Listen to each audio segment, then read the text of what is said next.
So today we just got in both the iPhone 17 Pro and the 17 Air. We have a 17 Pro Max on its way, but it's delayed. Let's do a quick unboxing and see what's going on with these devices. I'm very excited. Let's get started here. So right here is the 17 Air and this is the 17 Pro. From my understanding, these are pretty badass, but this guy is the star of the show. So let's start off with the 17 Pro and keep the best for last. Let's put this guy aside.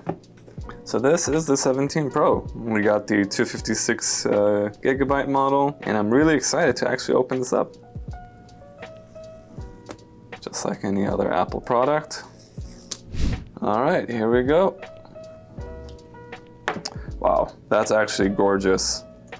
That blue color, wow, the weight, it's got nice weight to it. Rounded edges. This bezel right here at the back, it's pretty big. I didn't expect it to be that big. And that two-tone color, honestly, it's not that bad. It actually looks pretty good. This Apple logo kind of bothers me because it's not directly centered on the phone. You would picture it right there if it was, but it's not. It's centered on the glass panel. I wonder how we would repair something like this when this breaks. And this is the uni body, just like the MacBooks. Oh, antenna there. And then Apple also said they curved the antenna around the bezel as well, as opposed to having it on the sides. But no, never mind. They are still on the sides too. Interesting. So this year, all we get is just a cable. No more iconic stickers. Do we have anything else in here? And manuals.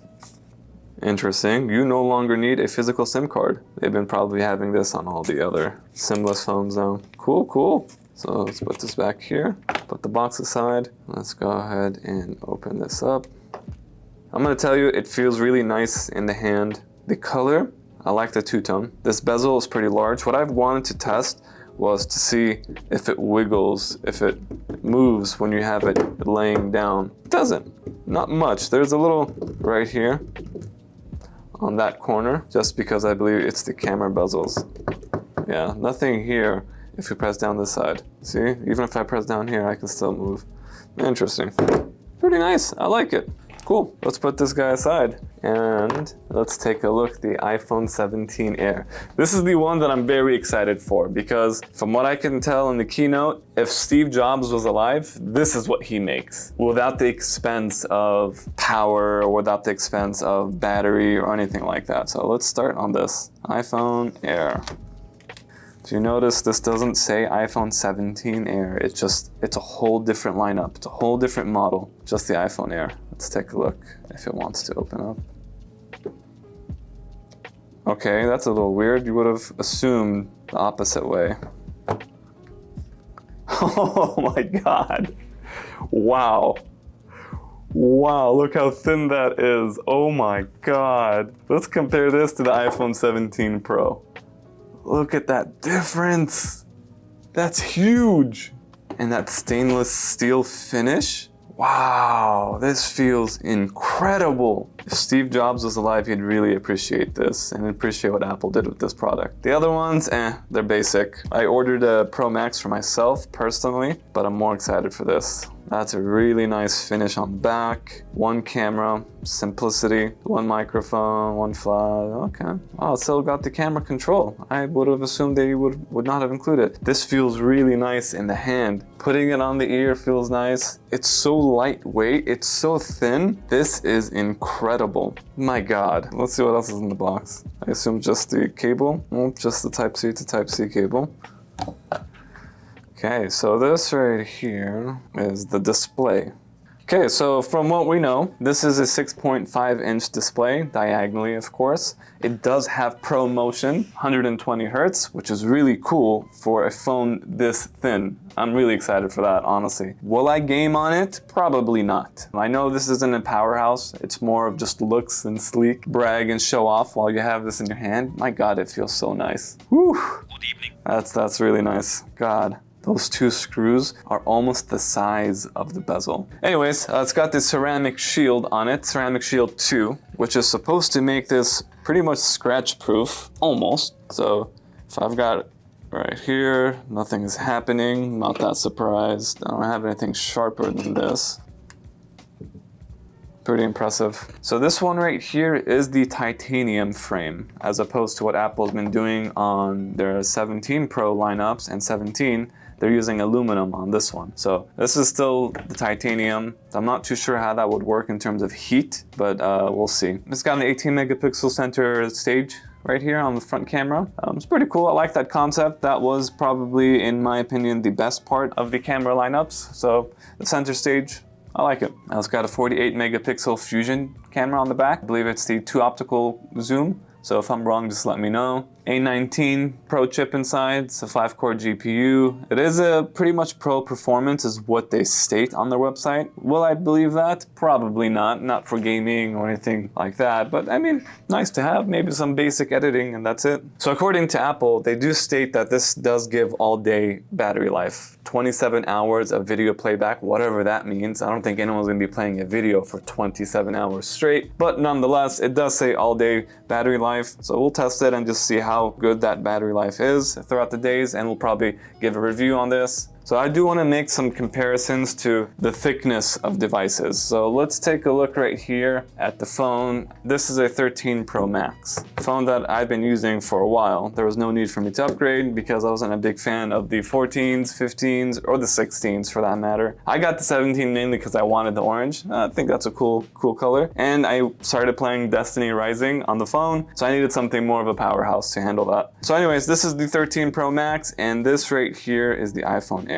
That comparison is insane. So this is a mat that I do some repairs on for scratch resistance, and it's almost as thin as this mat. That's crazy. I am going to be doing a teardown and disassembly video on both the Air and the 17 Pro. So find it on my profile. I'll probably put a link down here below. So let's turn this on and see what's going on. And then let's also turn on the 17 Pro.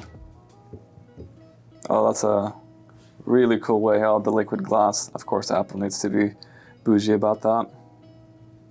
United States. It's a nice start for these phones, I'll tell you that much. Okay, so we have both the 17 Pro and the 17 Air right next to each other. There is a significant difference in the display, and just because the 17 Air is a larger display, in my eyes, it looks better than the 17 Pro. It's flatter to the surface, which is crazy. I've never seen a phone this flat on a table before. Like, you can always see the depth. You can always see the thickness of a phone, which is totally common. I'm not saying that's bad. This is what we expect. And I don't think you can go much thinner than the 17 Pro without losing all the camera functionality, the powerhouse of the battery, and of course the chips on the phone. But my God, this is just it's so flat to the table. There is a big difference when you have them right next to each other. Oh, I can already feel it warm up here. When we do our teardown from Apple's keynote, I believe this entire thing right here is the battery, right? The motherboard is on top. I'm very interested in seeing how that works. So the 2 screws are right here. I'm going to assume we just pop off the back glass, right? And this is going to be very difficult to open probably without damaging the display. So we'll see how we can do that. This right here, this is really cool. The icons seem larger just because it's a bigger screen than this right here, or maybe I'm just tripping, they're probably the same size. Yeah, the icons do seem larger here. Let's open up this camera. This is what they're known for. So by clicking on this button, it becomes landscape mode, which is really, really cool. I like that. But I believe all their cameras do that, right? Even the regular iPhone 17s. Yep, they all do that. Pretty cool. But as far as the 48 megapixel, very clear up front. I can already tell you this phone is hot from the back. Wow, the temperature right here, it's pretty hot. Can we see, let's see how hot it got from the back right here. So I have a thermal camera, and we're gonna go take a look and see how hot it got. We're going to take a look and see how hot this is going. So at its highest, which is right here, it's 101 degrees already. That is pretty hot. Not gonna lie, without doing anything on the phone. Now, given the phone was just turned on, a lot is working in the background, I understand that, but still. So it went down a few degrees. Let's see if this phone got hot. And the highest on this one is 94, but since it's larger from the back, the heat is moving around more. Interesting, do you guys see this? The heat is on the aluminum body, not the back glass. This is cool to the touch. That's actually really cool. So yeah, their aluminum body does actually take the heat and spread it along nicely. Well, you guys saw that firsthand, the difference between this. And this right here is back up at 97. Let's go on YouTube and see how hot this phone can get. So I have a video playing. Let's see how hot it gets here now. It's at 98 degrees right there. 99 degrees. Yeah, it's around 98, 99. Hope you guys enjoyed this video. I personally love the iPhone Air. If you're not a gamer, if you don't do much on the phone except just use it for basic tasks, social media, phone calls, text messaging, emails and such, this is a perfect phone for you. If you do require high-end cameras, you take a lot of photos and such, probably not a good phone, maybe the Pro editions, or even the iPhone 17. They have 120 Hertz display now, which is fantastic for a basic phone. I never thought Apple would have done that, but they did. This phone really does blow my mind on how thin it is and how great it feels. Will I use it as my everyday phone? Probably not. I do game on my phone, I do editing on my phone, and I probably wouldn't be doing it on this iPhone Air. That concludes our unboxing video. On our next 2 videos, we're going to do a disassembly on both of these phones, so stay tuned. If you guys enjoyed it, don't forget to like and subscribe, and we'll see you guys on the next one.